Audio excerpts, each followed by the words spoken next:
Hello friends, তো দেখুন আমি আজকে আপনাদেরকে চন্দ্রমল্লিকার মাটি কিভাবে তৈরি করবেন সেটা নিয়ে ভিডিওটা দেখাবো। তবে যদি ভালো করে মাটি রেডি করতে পারেন তবে এত সুন্দর কিন্তু ফুল আপনারা পাবেন। এগুলো সমস্ত আমার বাগানের ফুল, আমি তাই জন্য আপনাদের দেখিয়ে দিচ্ছি। তাই এই জন্য আমার কি লাগবে, আমার 4টি মাত্র উপকরণ দিয়ে আমি প্রথম মাটিটা রেডি করব। এরপরে যখন সেকেন্ড পটে আমি যখন বসাবো তখন কিন্তু আলাদা একটুখানি হবে। এখন ফার্স্ট পটের জন্য আমি এই 4টি উপকরণ দিয়ে মাটিটা রেডি করছি। সেই মাটিটা কি আপনারা দেখবেন। তো প্রথমেই দেখাচ্ছি, দেখুন এই যে 4টে জিনিস রাখা আছে, এখানে 3টে জিনিস রাখা আছে। একটা জিনিস আমি লাস্টে দেব, সেটা আমি পরে দেখাচ্ছি, ভিডিওটা শেষে আপনারা দেখতে পাবেন। তো দেখুন আমি শুরু করছি। প্রথমে দিয়ে দেখাচ্ছি বালি। সেই বালিটা তো সবসময় আপনারা কিন্তু একদম মিহি বালি নেবেন, চেলে নেওয়া বালি নেবেন। আর মাটিও তাই, মাটি যখন নেবেন পুরো শুকনো একদম ঝুরঝুরে থাকবে। তারপরে দিচ্ছি হচ্ছে কম্পোস্ট, সেটা আপনি যে কোনো কম্পোস্ট ব্যবহার করতে পারেন। তো আমি ফার্স্ট পটিংয়ের জন্য আমি কিন্তু কিচেন কম্পোস্ট ব্যবহার করছি। খুব ভালো কম্পোস্ট তৈরি হয়েছে, দেখুন দেখলেই বুঝতে পারছেন কতটা কালো কালো আর কত সুন্দর দলা দলা হয়েছে, খুব ভালো রেডি হয়েছে। তাই জন্য প্রথম আমি যেটা করছি সেটা হচ্ছে কিচেন কম্পোস্ট দিয়ে। এর জন্য মাটি তৈরি করার জন্য প্রথমেই যেটা আমাদের লাগবে সেটা হচ্ছে একটা চালনি। সেই চালনি আপনারা অবশ্য করেই ব্যবহার করবেন। মাটি আর বালি আর কম্পোস্ট সব কিছু যদি চেলে ব্যবহার করেন তবে আপনার ফুলের গাছের যে চেহারা সেটা আপনি নিজে দেখলেই বুঝতে পারবেন, পরিবর্তন বুঝতে পারবেন। যদি মাটি না চেলে ব্যবহার করেন, গাছ রেডি করেন, আর মাটি চেলে যদি গাছ রেডি করেন, দেখবেন ডিফারেন্সটা বুঝতে পারবেন। তো দেখুন প্রথমে আমি কি করছি, মাটি চেলে নিচ্ছি। আর মাটি যত শুকনো হবে তত চালতে কিন্তু মানে সুবিধা হবে, আর মিহি করে মাটি পড়বে। আর যদি মাটি ভেজা থাকে তবে মাটি ভালো করে চালা যাবে না, আর মোটা মোটা মাটি পড়বে, মিহিগুলো মানে অর্ধেক মাটি আপনার ফেলানো যাবে। সেই বুঝে আপনারা কিন্তু মাটিটাকে রেডি করবেন। আমি দেখুন পুরো ঝুরঝুরে শুকনো অনেক, আর এখন খুব রোদ উঠছে, আবার বৃষ্টি পড়ছে না, তাই জন্য আমি কি করেছি, পুরো মাটিটাকে শুকিয়ে নিয়েছি, শুকিয়ে রেডি মানে চেলে নিচ্ছি।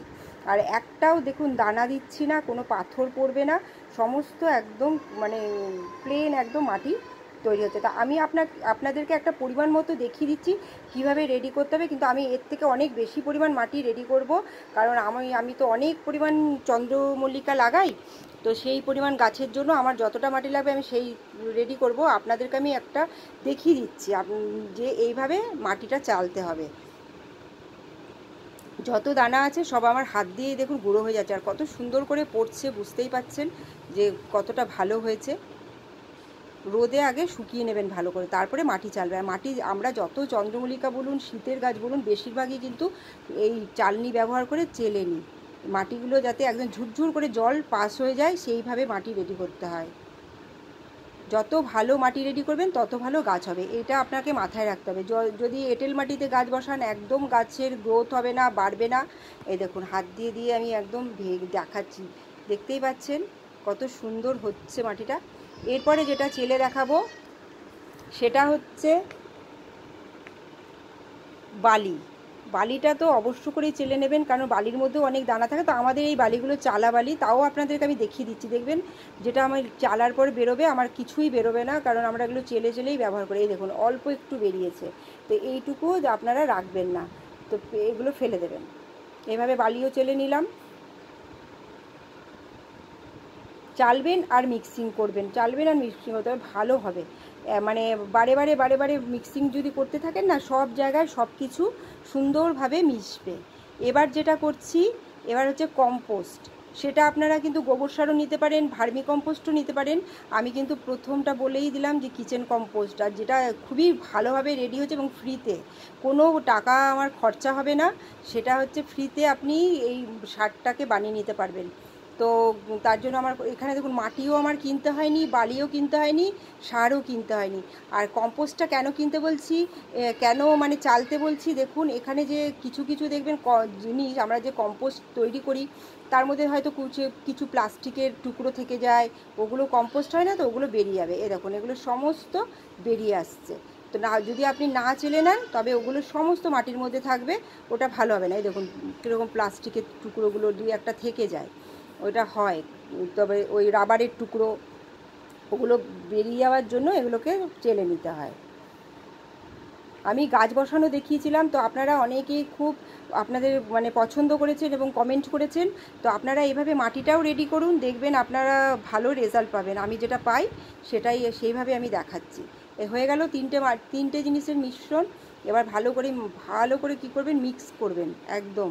আর ছড়ানো কোনো জায়গায় নিয়ে, দেখতেই পাচ্ছেন আমি কত বড় একটা প্লাস্টিক নিয়ে নিয়েছি। সেই প্লাস্টিকের বস্তার মধ্যে আমি এটাকে মিক্সিং করছি। এটা যখন আমি পরে ঢেলে দেবো, তবে কোনো একটা মাটিও আমার নষ্ট হবে না। আর যদি মাটির মধ্যেই মাটি রাখেন, মানে ওখানে সিমেন্টিংয়ের কোনো জায়গায় রাখলেন, আপনার কিছু মাটি কিন্তু নষ্ট হবে। সেইটা বুঝে আপনাকে এরকম, আমি দেখুন কত বড় একটা বস্তার মধ্যে আমি করছি। আর এই যে এখন মাটিটার পরিমাণটা দেখতে পাচ্ছেন, দেখতেই পাচ্ছেন যে কতটা বেশি পরিমাণ মাটি হয়ে গেল, কারণ আমি আমার পরিমাণ মতো আমি মাটি মিক্সিং করে নিয়েছি। এবার যেটা দিচ্ছি সেটা হচ্ছে নিমখোল। অবশ্য করেই নিমখোল আপনারা মাটিতে মেশাবেন, কারণ কোনো যাতে পোকামাকড় না লাগে। অনেকে কিন্তু ফাঙ্গিসাইড ব্যবহার করেন, আমি খুব কম ব্যবহার করি, একদমই করি না। যদি কখনও মনে করেন বর্ষাকালের পরে হয়তো একটু ফাঙ্গাস লেগেছে, তখনই ব্যবহার করি। ফাঙ্গিসাইড যদি ব্যবহার করেন না, গাছের গ্রোথ কমে যাবে, এটাও মাথায় রাখবেন। বেশি চন্দ্রমল্লিকা গাছে ফাঙ্গিসাইড ব্যবহার করবে না, গাছের গ্রোথ ভালো হবে না। আর এই যে নিমখোলটা ব্যবহার করুন আপনারা প্রথমে মাটি মিক্সিংয়ের সময়, নিমখোলটা ব্যবহার করে নিন, দেখবেন গাছে কোনো পোকামাকড়ও মাটির মধ্যে আসবে না। এবার আমি কি করছি দেখুন, এই জিনিসটাকে সব মিক্সিং করে রোদে দিয়ে দিলাম। আপনারা অবশ্য করে একদিন অন্তত রোদে দিয়ে দেবেন, শুকানোর পরে দেখবেন খুব ভালো মাটি রেডি হবে।